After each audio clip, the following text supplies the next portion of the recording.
In the darkest days of the COVID-19 pandemic, Kazuo Ishiguro's Klara and the Sun brought some much-needed light to this reader, and likely to many others as well. The novel was published in the spring of 2021 and seemed to address some of the challenges of that time: the upheaval, the uncertainty, and the loneliness. Yet Ishiguro didn't meet these moments with darkness. Instead, he offered a profound and elegant meditation on hope and devotion. The story is narrated in the first person by a naive artificial friend, an AI companion for teenagers named Klara. She presents her recollections, beginning with her time in a retail store with other units, until she's eventually purchased by a young girl named Josie. Once she arrives at the family home, Klara gradually familiarizes herself with the members of Josie's household and with their neighbors. Klara's innocence is both charming and unnerving. For instance, she's obsessed with sunlight patterns and regards the sun as a type of divine entity. These types of misunderstandings are sweet and endearing. However, the naivety of her perspective also contributes to a disquieting tone in the book. Because she never really knows what's going on, neither do we. The novel explores flawed perceptions. Misread patterns and fragmented vision are frequent motifs. There's a tension in this book when it comes to how to live life, to either return to a traditional mold or to boldly embrace change. Windows and fields, fences and barriers all serve as metaphors for connection and separation, reflecting the choices we face when navigating a complex world. Sacrifice and loss are also prominent themes. Ishiguro always explores the fears that motivate us, and our tendency to misinterpret our environment as we craft our own narratives to justify our own delusions. And that isn't cynical or bleak, it's just accurate to the human condition. And Klara's AI perspective helps pull it into a sharper and more luminous focus. The first time I read Klara and the Sun, it was from this Canadian first edition from Knopf. It features one of the most distinct cover designs I can recall from the past decade, with this unique coral red-orange frame around a teal window with an edge of a sun peeking around the corner. Pete Adlington's design was so successful for Faber, Ishiguro's UK publisher, that it inspired a whole series of refreshes for all of his other novels. Under the dust jacket, the Canadian version has black boards with gold text. Now, I liked this book so much that I later acquired two slightly more exotic copies. Here's a Faber edition exclusive to independent bookshops. It features an alternate colorway for the front cover, and beneath the dust jacket it has mulberry-colored boards with black text. It's signed by the author and has a purple ribbon bookmark. And this one is even cooler. It's the Waterstones edition and has the normal cover, but inside it has decorated end papers with the window design in different color combinations, and with the sun at various positions within the frame. The boards here are mustard yellow with black text, which I think is also true of the other Faber first editions. It has a yellow ribbon bookmark, and it's also signed by Ishiguro, but my favorite part is the colored page edges. It's been designed so that when the book is resting at the right angle, it appears that the sun carries right on through the cover. Obviously, I'm a big fan of the book, so as soon as the Folio Society teased the fact that they'd be releasing an illustrated version of the novel, I knew I'd have to have it too. So let's do this.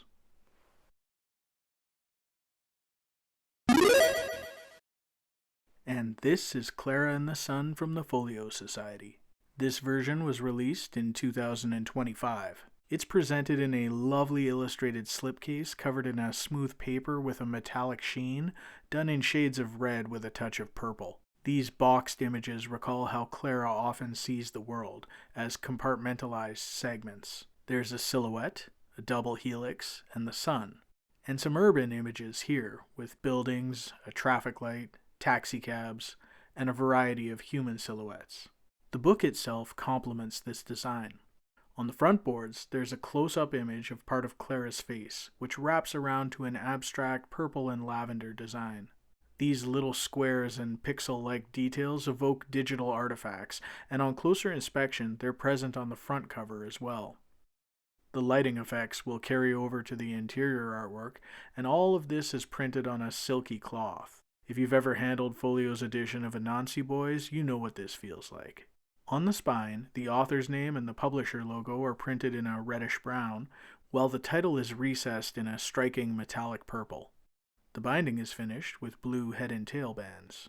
All three exposed edges of the text block have this pearlescent sheen that I've never seen before, but which suits the rest of the shiny design. When we open the book, we're met by illustrated end papers in a metallic medium-weight stock that feels similar to what was on the slipcase. The end paper image is of birds flying in the sky, and the subtle washed gradients are fantastic here. The book is printed on Abbey pure rough paper, which is thick, cream white, and has a bit of tooth to it. If we bring back the Knopf edition for a brief side-by-side, we can see that the Folio Society edition is the same width, but is 1.5 centimeters shorter. The font size is perhaps a touch smaller in the Folio version, but the margins are even more generous, most notably from the center of the book. This, along with the whiter and higher quality paper, makes for an improved reading experience. There is no introduction in this edition, which is unfortunate.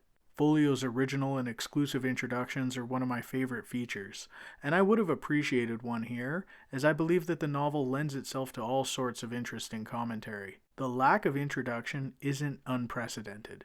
Folio's edition of Ishiguro's The Remains of the Day didn't have one either, while Never Let Me Go and The Buried Giant did feature an introduction. But I was really surprised to note that there's no table of contents for the illustrations in Klara and the Sun. That's something that is typically included in virtually all of their illustrated novels, and is another disappointing omission here. The interior artwork, like the cover and slipcase, is by Isabel Zellinger. She's an artist based in Germany who's illustrated for periodicals like The New Yorker, Business Week, and The New York Times. She works in a completely digital process, and this is her first time illustrating for the Folio Society. The artwork here is presented on smooth photographic paper, which is a little prone to fingerprints, at least from this greasy guy. Let's take a detailed look at the artwork now. The frontispiece is of a scene from part 1 of the novel. Two artificial friends, Rosa and Klara, sit in the window display of their store, looking out at the street before them.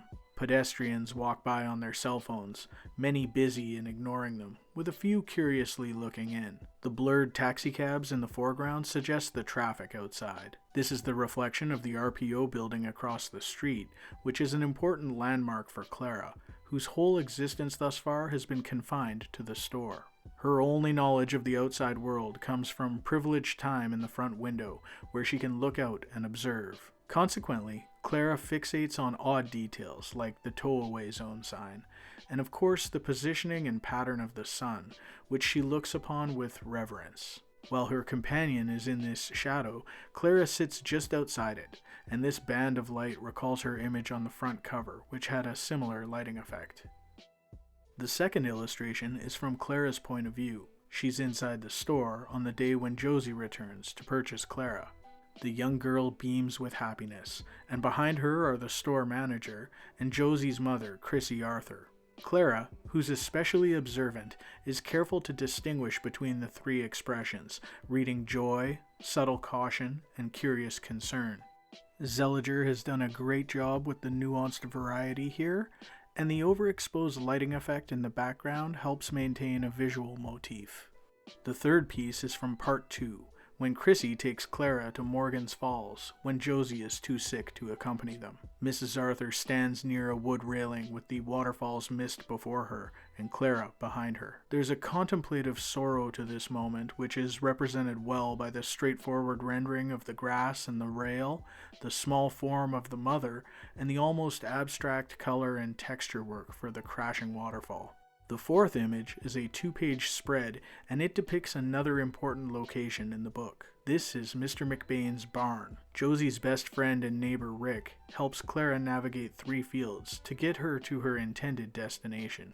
Klara misunderstood and believed McBain's barn was the literal resting place of the sun. As the sun approaches the horizon, the light streams through. The touch of moon, the clouds in the sky, and the detailed vegetation in the foreground all contribute to the atmosphere here, but that blinding sunlight certainly draws the viewer's eyes, just as it draws Klara's complete attention. The fifth illustration is from an unsettling scene in part 4. Again, it is revealed through Klara's perspective as she enters Mr. Capaldi's studio and sees his three-dimensional portrait of Josie. Klara describes how this Josie is suspended in the air, leaning forward with arms outstretched and fingers spread. Little beams of light illuminate her from various angles, her hair's tied back, and her outfit makes her arms and legs look fragile. Zeliger's illustration demonstrates a strong fidelity to the textual description, especially when it comes to the face. Klara notes the upward curve of this Josie's lips, admitting that she's never seen that particular look of disappointment and fear on Josie before, and the curious, unsettling, and plastic expression is conveyed well here. The sixth image is a second two-page spread of an emotional scene from part 5.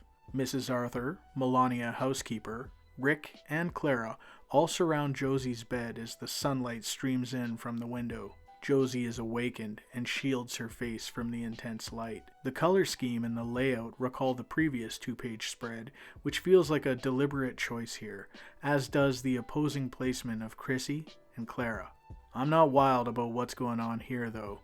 Because of the color and line weight used, it looks like the corner of the bedding just cuts right through Rick's midsection, though I assume it's supposed to be Rick's sag. I think he's sagging here too. The seventh and final image is from a scene near the end of the novel, when Josie, who's grown up and is heading off to college, says goodbye before getting into the car, and she holds Klara in a warm embrace. The neighboring fields and trees are visible, and I like the robotic posture for Klara, which has been present throughout these illustrations, and the possibly numb or more likely wistful look on her face as Klara thanks Josie for choosing her years ago. I have mixed feelings about this upgrade of Klara and the Sun. I love the novel, and I was ready to love every aspect of the Folio Society edition, but it did let me down in a few areas. The lack of an original introduction, and the curious omission of a table of contents for the images were disappointing. I have nothing but respect for visual artists, and I applaud Isabel Zeliger's layouts here and her work with light, but the illustrations didn't always do it for me personally. They felt a little too cartooned and whimsical at times, and I'm aware that Ishiguro originally conceived Klara and the Sun as a children's book, but what ultimately emerged was a sophisticated and mature novel, and I didn't always sense that from the artwork. Despite that criticism, I think the illustration for the front cover is spectacular, and the design work on the book is striking. I appreciate the materials used, from the text block to the end papers to the slipcase, and even the unique treatment to the page ends. The interplay between the purples and reds was really effective. And I have to comment on the binding. This is, frankly, one of the best I've ever handled. The spine is buttery smooth, it's exceptional. But I'm not moving any of my other versions of this title anytime soon. They remain nostalgic and unique and impressive. I'll just slot this one next to the other Folio Ishiguros. They match up together nicely. They're not quite in series, which is fine by me, but the design here is most reminiscent of what we recently saw from The Buried Giant. Now I can only hope for more to join them at some point in the future. As always, thanks for watching, and keep an eye out for future videos. When it comes to the stories you love, it's always worth upgrading your books.